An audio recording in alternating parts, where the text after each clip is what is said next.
And I had a penchant for poetry. I liked reading poetry. I read Walt Whitman. I wasn't into a lot of different poets, but some of like the classical poets that I had read from college and graduate school. Whitman was just so, he just captured the essence of, what it is to be alive. I think the first poem I wrote was in college. I studied to be an English major. I was majoring in English at Gordon College in Massachusetts. Thought like, okay, I have something here. I have a way of expressing myself through poetry, and it was kind of a neat thing to do. And when I found out that I felt satisfied that I had captured a feeling, which is really, a lot of what you're trying to do is just capture a feeling.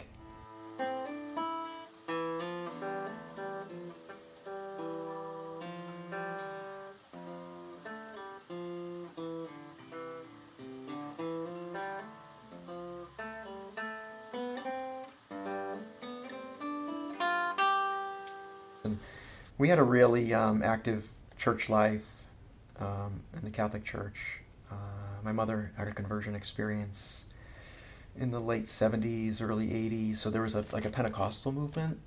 And so it was really interesting. There was the Catholic kind of ritualistic and more conservative and approach to religion, but then there was also the evangelical approach, which is loud and more expressive.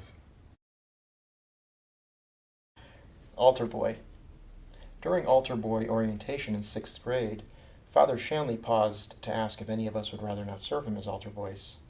So I rose and walked out past the echo of a thick church door, independent like the way teachers describe me in progress reports. My mother had other concerns. She had just given birth to my baby sister, and my uncle had been dropped at our doorstep by his brother who didn't want to take care of a cripple. When we learned about vocations in religion class that year, a boy raised his hand and asked how we would know if we were being called to the priesthood. Miss Johnson said it would be like falling in love. Tingles would run up and down our spines, and our insides would turn warm as July. She claimed she was an expert. She had been divorced twice, and had fallen in love many times in between. Those nights I knelt by my bed beneath posters of wide receivers, their rippled arms in mid-pump, simultaneously running toward and away from something. I held the rosary beads Grandma brought from Italy and prayed that I would fall in love someday, for God to drop like a football into my arms. Or, like the girl whose desk was next to mine, her blue eyeshadow and gold earrings, her plaid skirt, and the newborn curve of her legs.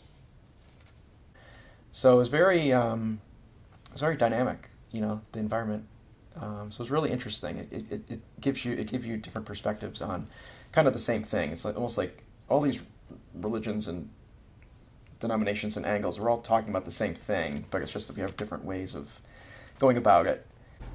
It's good to have a journal and to keep track of just any thought you have, just keeping track of ideas that you have, thoughts that you have, whether it's just simply philosophical, or it could be, a lot of it could be a memory, and then there's a truth behind that memory from childhood, say, or some experience that you've had. I try to keep my poetry grounded in experiences and memories. I used to work inventory for my father. He had an inventory business, so we'd go to drugstores all around the state, and we'd do a physical inventory of card shops and drugstores and liquor stores, gas station, the convenience stores. So we would do a physical inventory of everything. So there's poetry there.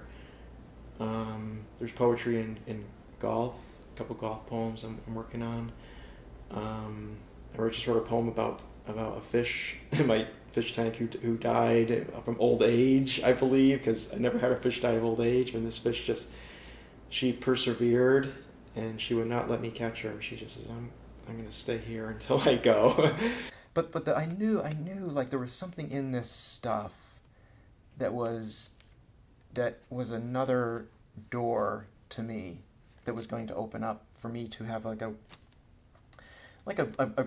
wider perspective on things and life. So it's not philosophy. It's not like you're getting bogged down in the realm of philosophy. It was working through like metaphors of poetry and literature, that you could, and it was open to interpretation.